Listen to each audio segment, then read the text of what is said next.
Sveiki, mėlyjei. Kaip suprantu, šiandieną yra tokia viena geriausių dienų spalio mėnesį, nes galima už 9 eurus neiti į mokyklą. Retai taip nutinka, bet kartais gyvenime tokia laimė nusišypso. Tiesa, ne visiems, nes kažkas iš jūsų kolegų sėdi pamokose. Taigi, esu Rytis Jurkėnas, esu bendrovės Kalba LT vadovas ir profesionalus karjeros konsultantas. Sakykit, kiek iš čia esančių yra ketvirtokai abiturientai? Kiek yra trečiokai? Antrokai? Pirmokai? Nuliai, -1, -2, -3, -4, supratau. Taigi, tai jūs visi esate tame laike, kuomet iš tikrųjų reikia galvoti apie karjerą. Mano asmeninė karjera. Rolandas, kaip matėm, yra puikus teisininkas. Aš iš tiesų baigiau mediciną 11 metų, paskui baigiau vadybos mokslus, paskui karjeros mokslus. Taigi visą gyvenimą mokiausi, nes kitaip greičiausiai nepavyks ir jums. Ir iš tiesų, kalbant apie karjerą ir apie jaunų žmonių pasirinkimus, šiandieną mano pagrindinis tikslas yra pakalbėti ne apie tai, kokią specialybę rinktis, bet pakalbėti apie aistrų komponentą. Mane toks labai gražus dalykas. Reiškia, kas yra aistros ir kokios tos geriausios specialybės yra. Taigi, pagrindiniai iššūkiai, su kuriais susiduria jaunimas. Aš čia parašiau kelis, ne? Tai vienas iš jų, nežinau, kokią specialybę rinktis. Ar yra čia tokių? Vienetai, visi žino, gerai. Nežinau, ar man geriausiai tinka tai, kas pasirinksiu. Tėvai, draugai, mokytojai sako, kad tai, ką aš pasirinkau, yra nesąmonė. Esat girdėję tokią, ne? Aiškiai, jaunas žmogus ateina pas tėvus ir sako, aš išsirinkau, būsiu vadybininku. Ką sako tėvai? Tai sako, tu visiškas beprotis. Taigi sako, jie visi yra bedarbiai. Sako, pasižiūrėk, eik į normalią, gerą specialybę pasirinka, ne? Kaip sakė Rolandas, yra tik 2 specialybės geros, ne? Tai ir medicina. Tada toliau nutinka, renkuosi šią specialybę, nes noriu uždirbti daug pinigų. Ar yra čia tokių? Gerai, tai tada, matau, rankų labai mažai. Kas iš jūsų norėtų uždirbti mažai pinigų? Aplamai nežinau, ko noriu. Yra čia tokių, kurie aplamai nežino, ko nori gyvenime. Supratau, nuostabu. Taigi visiems tiems, į visus atsakymus, į visus klausimus yra atsakymai ir kiekvienam iš jūsų iš tiesų yra pora pratimėlių, kuriuos aš dabar ir noriu pademonstruoti, kaip jums tinkamai išsirinkti tą specialybę, į ką atkreipti dėmesį. Didžiausias lūkestis, aš esu profesionalus karjeros konsultantas ir pas mane konsultuoja jaunus žmonės, padaro jie karjeros testą ir paskui yra konsultacijos su manim ir jie ateina su tokiu didžiuliu lūkesčiu turėti receptą. Ne? Sako, dabar ateisiu pas Jurkėną į konsultaciją ir, reiškia, man tada jisai pasakys, kuo man būti. Ir tada man palengvės gyvenimas, nereikės galvoti. Tai čia yra nuostabus dalykas, kad mano darbas iš tikrųjų yra vienas geriausių pasaulyje. Šneku, ką noriu, už nieką neatsakau ir patiems jauniems žmonėms reikės pasirinkti. Tai iš tiesų karjeroje nėra vieno teisingo atsakymo. Visi žmonės, kurie kažką veikia karjeroje, įskaitant jūsų tėvus, kuriuos lengviausiai pasitikrinti, dar kažką gali daryti taip pat gerai arba beveik taip pat gerai. Įsivaizduojate, ne? Reiškia, vieno teisingo atsakymo nėra. Tačiau yra labai aiški kryptis, ką galima daryti. Čia mano mylimas skaidrė, kaip antrokai, čia kiek pamenu antroko buvo nemažai, ne? Kaip jūs pasirinkate profiliuojamus dalykus 10 klasės pabaigoje, 2 klasės pabaigoje. Tai čia Kalba LT darytas tyrimas, mes kai matom apie 3000 žmonių. Taigi numeris 1 yra, bus lengva gauti gerą pažymį. Dabar trečiokai galit prisipažinti, kas tai pasirinkote. Numeris 2 yra, reikės nedaug mokytis. Ne, mes tikrai šitaip nesirinkom to dalyko. Mes rinkomės tą, kur reikės daug ir sunkiai mokytis. 3, patinka mokytojas. 4, atrodysiu kietas, ne, aš pasirinkau astronomiją ir man nesuteikė galimybės jos mokytis. Žadėjau karūną ir vaikštau, nesu ta karūna, reiškia, koks aš kietas, nes aš taip pasirinkau, man nesuteikė galimybės.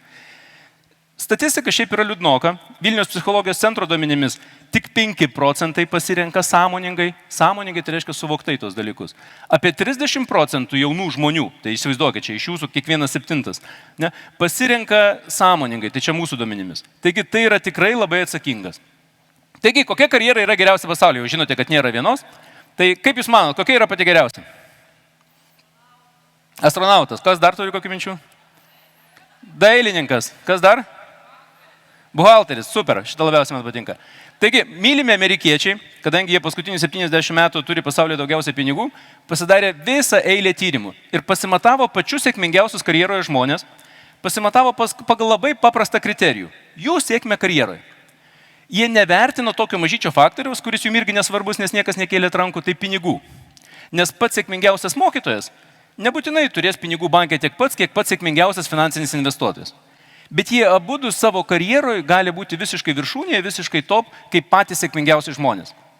Ir tada jie pabandė juos pasimatuoti ir paaiškėjo labai paprastas dalykas. Kad pati sėkmingiausia karjera yra darbas hobis.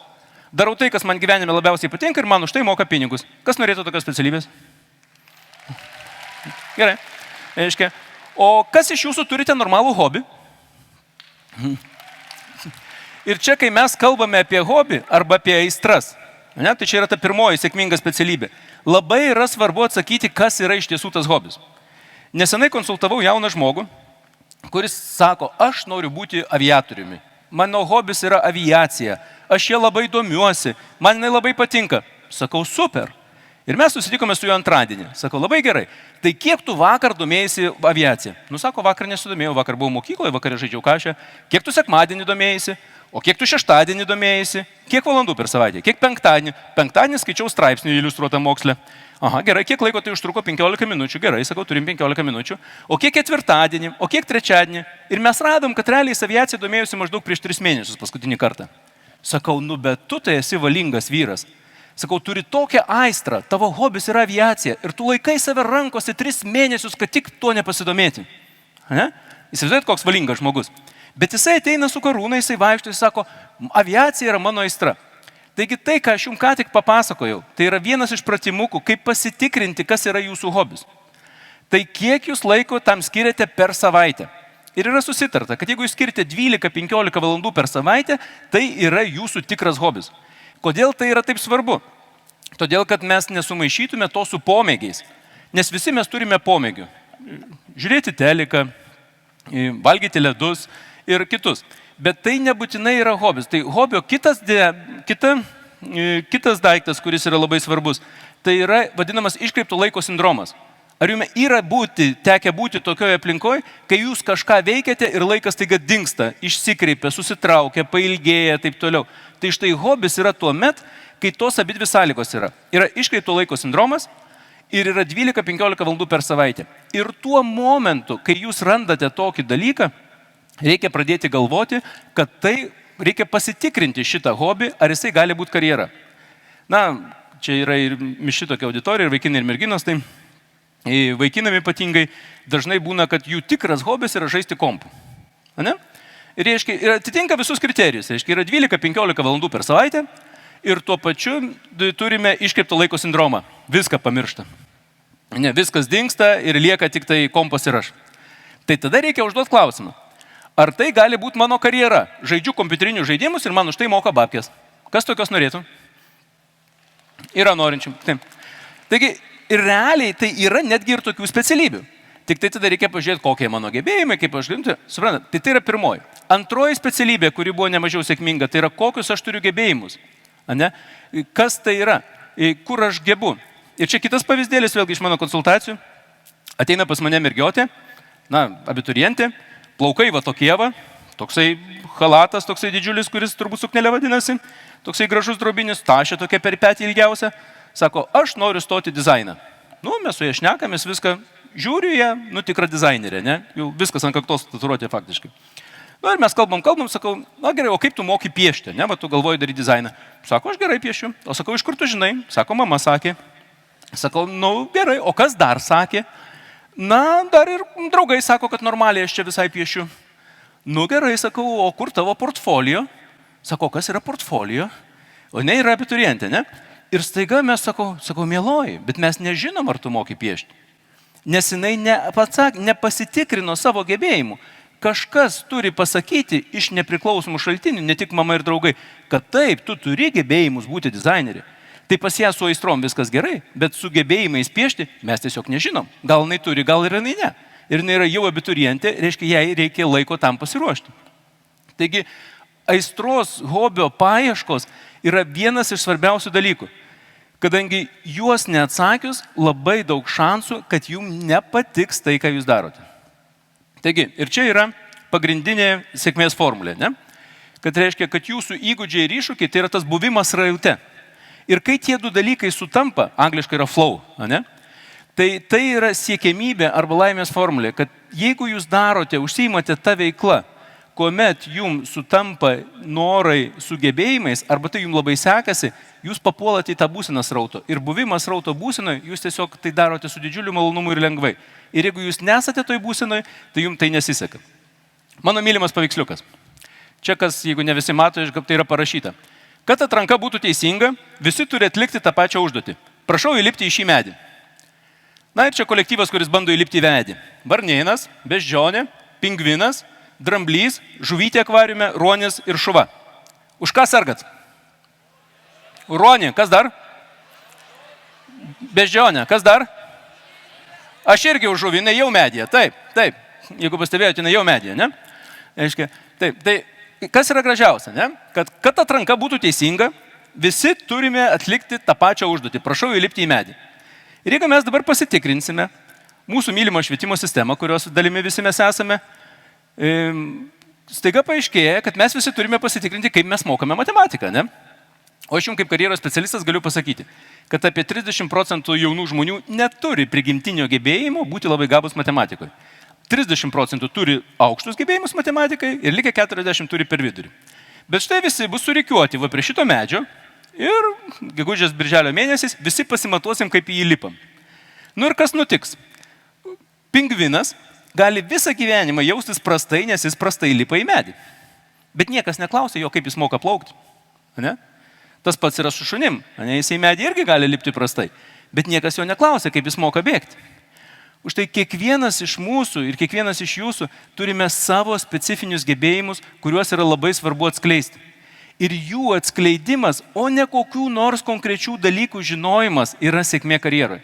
Jeigu jūs pasiklaustumėte savo mylimų tėvelių, kada jie paskutinį kartą išsitraukė 3 laipsnio šaknelę, pasiskaičiavo integraliuką laisvalaikiu, arba kas iš jūsų matėt mamą ant aprūkusios vonios sienos, braižančią kreivę ir žiūrinčią, kokią čia dabar trinti, vektoriuką kokį pasipaišiusią, ne?